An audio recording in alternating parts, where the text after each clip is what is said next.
Welcome to Shades of Us. I'm your host, Darryl Brown. This month, we visit 3 artists working within different mediums to connect with themselves and their communities. We'll take a look at a musician performing Afrobeat music, an essayist writing about her Indian roots, and an art educator who's teaching about understanding people through interpretive art forms. According to AMJ Public Health, since 2010, health psychologists have cautiously begun looking at how the arts might be used in a variety of ways to heal emotional injuries, increase understanding of oneself and others, and develop a capacity for self-reflection. Up first, Nigerian musician Prince Amu shares how the style of Afrobeat helps him tell his individual story and connect to the U.S.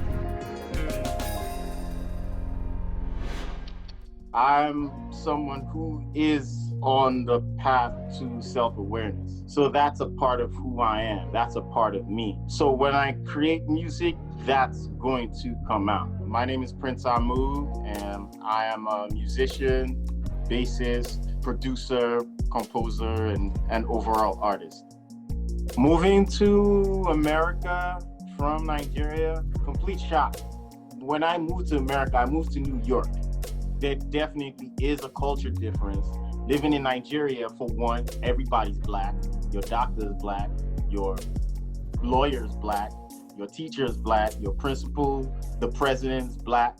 So that did have an effect on me. But when you move to America, it just changes. In New York, it's not in your face compared to when you're in the South and the stories that I've heard being in the South. But I did see that difference when I moved here. I was 14 when I moved here, so I was able to assimilate into the culture a little easier while bringing my own culture. My dad still spoke Yoruba to me at home. You know, if your parents are speaking a language, you still in the culture. You ain't out, you know. I was still eating Nigerian food. My dad would sometimes take me to Yoruba parties. Even though I was assimilating with the culture, I was still holding on to my culture. Living in Nigeria, I listened to Afrobeat, but not as much as I did when I moved to the United States. I guess in the United States, I was a little bit more mature. I was older. Afrobeat was started by a gentleman called Fela Anikulapo Kuti. In the 70s, he went to somewhere in California, on the west coast of the United States, and he got introduced to funk music and African-American music in general. And that's where he actually got his inspiration for creating Afrobeat. Not just the sound of it, but the context. The whole Black Power movement, that moved him. And he felt that with his music, he also has to talk about the struggles that is going on with the Black man in West Africa, specifically Nigeria. Afrobeat incorporates jazz, it incorporates funk music, high life music, different sound elements of West Africa. It fuses cultures from all over. And I think that's why a lot of people here in America can familiarize themselves with it. They may not understand the style, but they do understand that it sounds very familiar to funk music. In Nigeria, it's a conglomerate of tribes and cultures. How cultures experience music, play music is different. The instruments are different. How they decide to express it is different. Music is, in a traditional sense, in Nigeria, it's used as a form of, one, bringing people together, but also as a way to get in touch with spirits and something that's beyond us.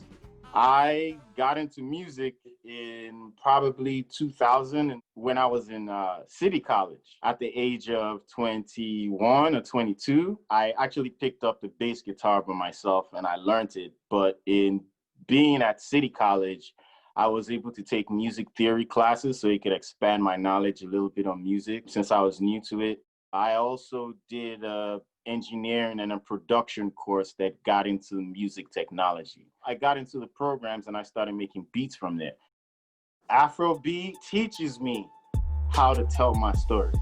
You know, Fela is a huge inspiration of mine. He was influenced by the African American struggle. A Nigerian living in the United States, I'm witnessing the struggle firsthand. So his music, it's really teaching me how to express myself honestly. The band Brown Rice Family that I play with, we're from all over the world. I mean, there's a Jamaican, there's a South African, Haitian, Japanese, and myself, Nigerian, and an African American from the Bronx. Brown Rice Family is a little bit more world roots, but it does incorporate a little bit of Afrobeat here and there. That band, Brown Rice Family, I actually played before I started playing with Kaleta and the Super Yamba Band. Kaleta and the Super Yamba Band, I've been playing with for roughly 5-6 years, maybe more. With Brown Rice Family, I've been playing with them for over 10 years. I joined Brown Rice Family in 2008. Our thing is to show people, hey, we're all from different parts of the world, but here we are making this one music. I feel like because that's who I am, I was able to attract that kind of band, and we were able to play that kind of music. With Kaleta and the Super Yamba Band, they're from North Carolina, a bunch of white guys who love Afrobeat, and they happened to find Kaleta, who used to play in Fela's band. The audience we played for was familiar with Afrobeat. Some audiences, not all.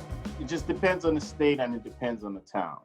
The new Afrobeat that's out today, that's spreading even more because of technology. Music moves faster today, but I think there's also a bigger influence because of the style. The new Afrobeat that's going on now has a little bit more of a dance hall, I would say, feel to it. It does have a little bit of the reggae element, but it does have the Nigerian traditional sound. When I perform for people, I'm expressing for God. I'm expressing something that can connect with everyone. Where Afrobeat is going today and me being able to experience its growth around the world, I'm proud. It's showing that Nigerians have amazing artists. There's amazing art in Africa, period. But the fact that this is able to grow is just going to showcase so much more, and it's going to create opportunities. With the incidences of George Floyd and social injustice, that is going to influence people to talk more about it in the music because we're all experiencing it together. Personally, how is Afrobeat going to grow and change? I think that it's going to go back to the roots. You know, yes, we're partying, we're loving, but we're also suffering. I think that Afrobeat is going to go back to that root, or there might be more people who decide, you know what, instead of just doing songs for the chart and partying, let me also raise awareness of what is going on in my country. Separation is an illusion. There's no difference between all of us. The only difference that we see is the one that we tell ourselves. We're all sharing the same story in a different way.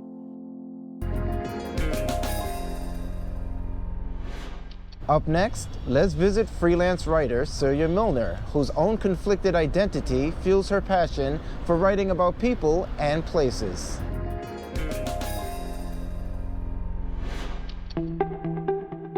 I think that in our ever globalizing world, it becomes increasingly common for a lot of people to feel rootless, or they don't really quite have just one home.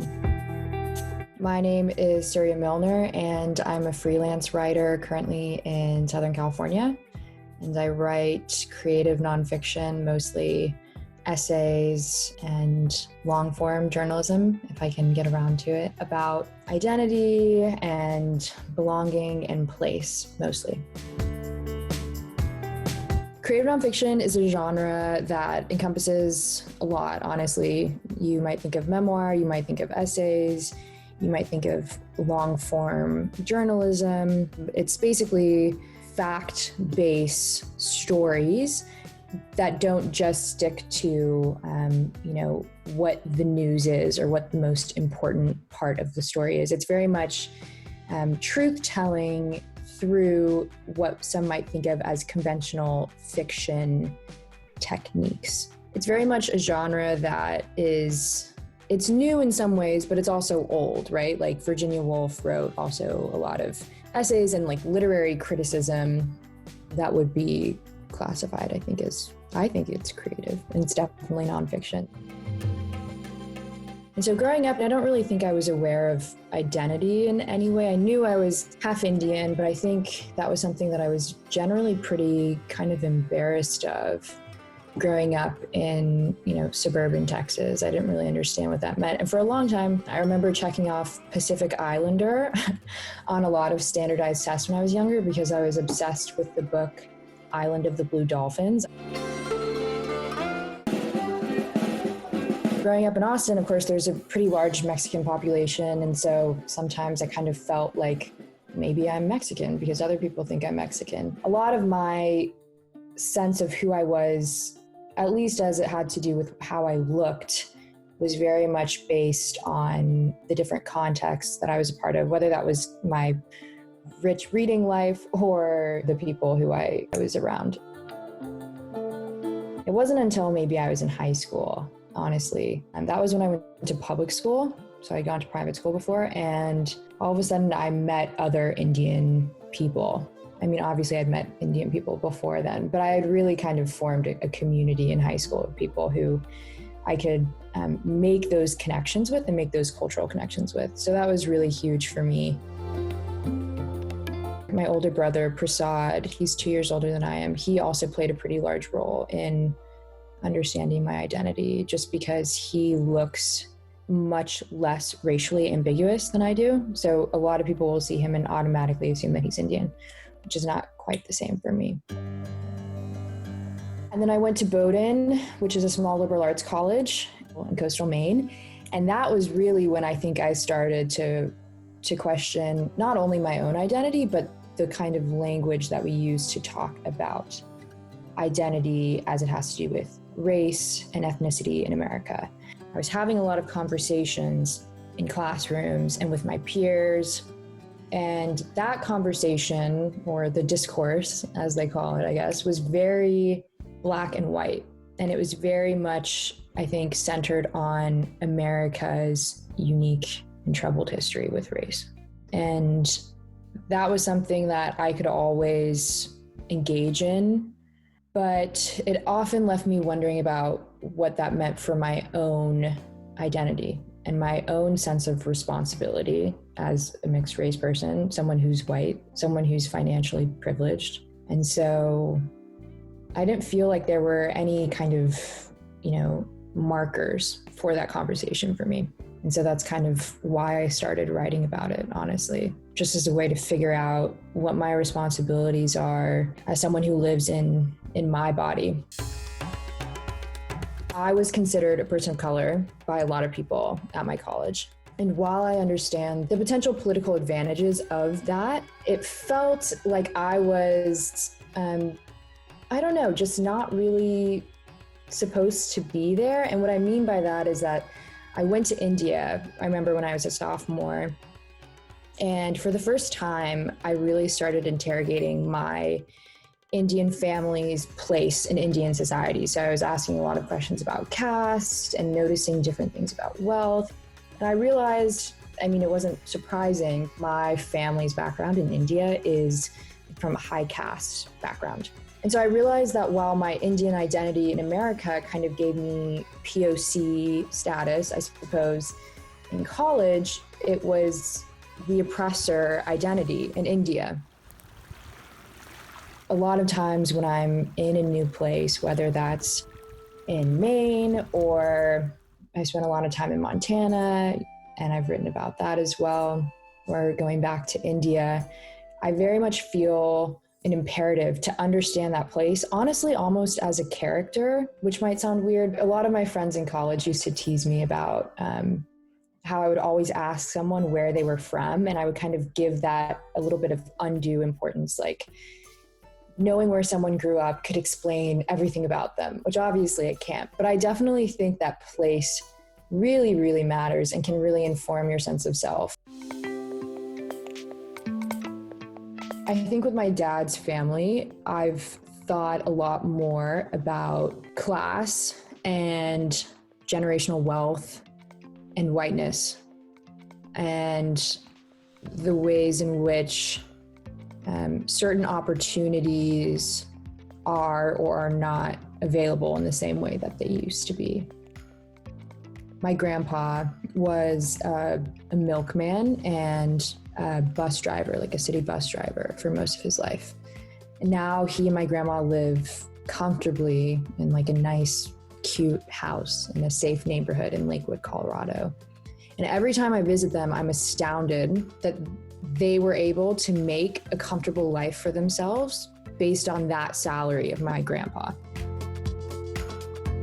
I much more feel an imperative to write about being mixed race because I don't know for certain, but the census records tell us that America is increasingly mixed race, right? So my children and their children will live in a society that's much more, I guess, integrated. I don't know what word you want to use, but it will look different than it does now. It'll probably look a lot more like me.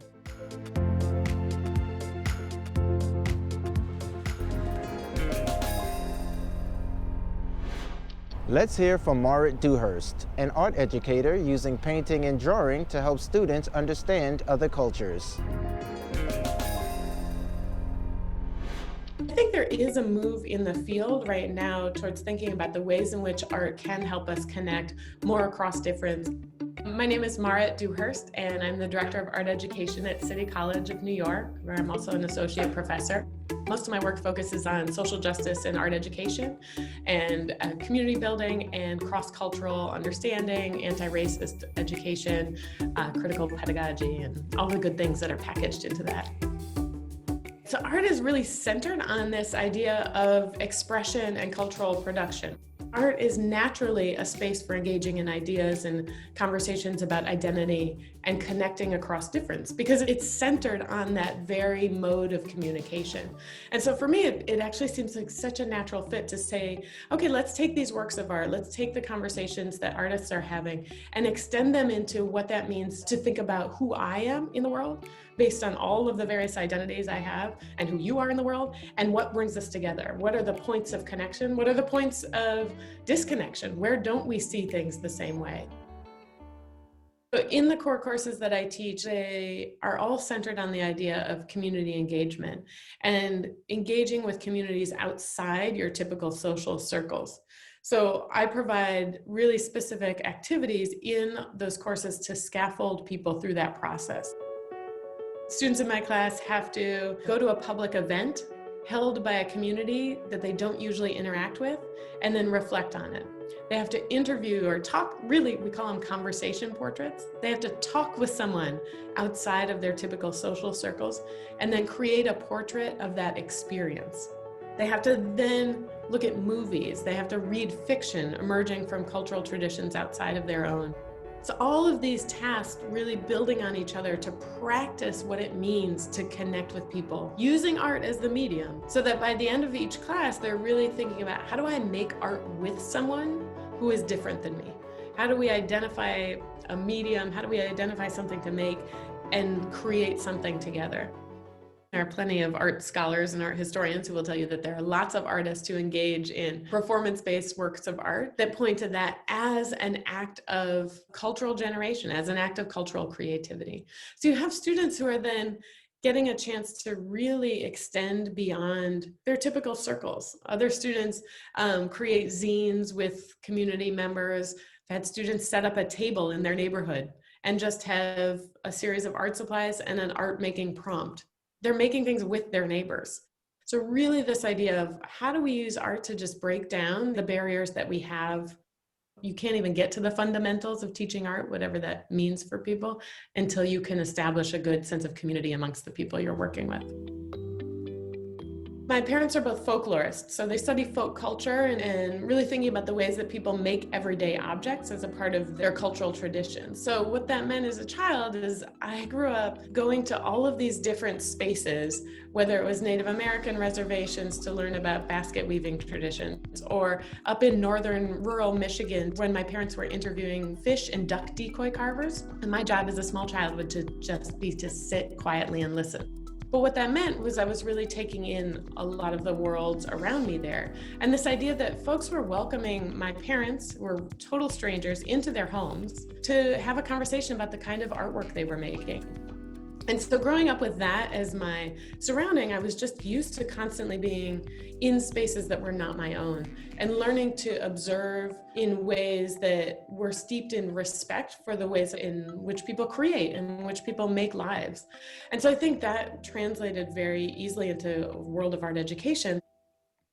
In my book, Social Justice Art, one of the things that I was interested in is the ways in which young people are making art towards activist aims. And what can we learn from how young people approach their process that can help us inform pedagogy and curriculum in multiple spaces? So for that book, I was working with a group of young people who are engaged in this multi-week course on activist art. And I interviewed them, I followed them throughout the process. So they were connecting to their own experience in the world, their own ways of being in the world. After that, they were questioning. And so taking something like looking at the ways in which body image affects gender roles. As they teased apart these various threads, starting to pull out one to say, what is a work of art that I can make that will connect with an audience to disrupt that? A lot of my work does center on young people. In recent years, I've been working with Kiana Hendrick to work with adults, adult learners, leadership teams, docents, various folks within museum spaces and cultural organizations to think about how we use art as a space for talking about anti-racism and talking about equity. No matter where I'm teaching, I'm always very cognizant of my own identity, who I am in the space. So really thinking about what it means to be a white woman who is from the Midwest, who lives in Brooklyn, who comes from a lot of academic training. And what does that mean? How can I connect with people who might not be sharing any of those same identities? Also, a big part of it is being aware of the power dynamics. So sometimes those power dynamics are between the roles, the positional power that I have. You know, as the teacher in the room, how can I shift the power over to students? If I'm the only white person in a room, how can I shift that power so that I'm learning along with people? And so that it's as much about my own humility and my own ability to learn as it is about this idea of being the one in control or the one in power. A lot of times for me, it's just about being transparent around it.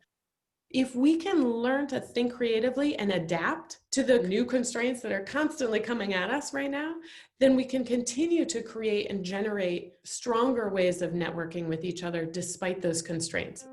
So yeah, we're online right now. Big deal. My students right now in the art education program at City College have created this whole mail art network where they're mailing each other parts of works of art that then you have to add to and then you send on to somebody else. In some ways, yeah, I miss being in person, and it's forcing us to try all these different ways, which actually taps into a lot of the creative process. What I'm thinking about in my next steps is trying to find ways to get back to that and to get back to spaces where I can be steeped in making art and looking at art and engaging in art from cultures that are outside of my own worldview so that I can better understand those worldviews and also become a changed person myself. So expand my own understanding to maybe shift to a more community-focused way of being. What I'm hoping is that that will enable me to shatter some of the ideas of whiteness and white supremacy and to expand to a more indigenous or Afrocentric way of thinking, and hoping that will change both how I behave in the world, how I teach, how I make, how I connect with people who are different than me. I think we can make the world into a place that is more just, that is more humane, that's more creative, that's more imaginative. What drives me is that we get to have these moments that are really incredible and that are really connective and that we're learning together. That's our show for now. If you want to know more about the people you saw, log on to our website at tv.cuny.edu. I'm Darryl Brown. See you next time on Shades of Us, and please continue to stay safe.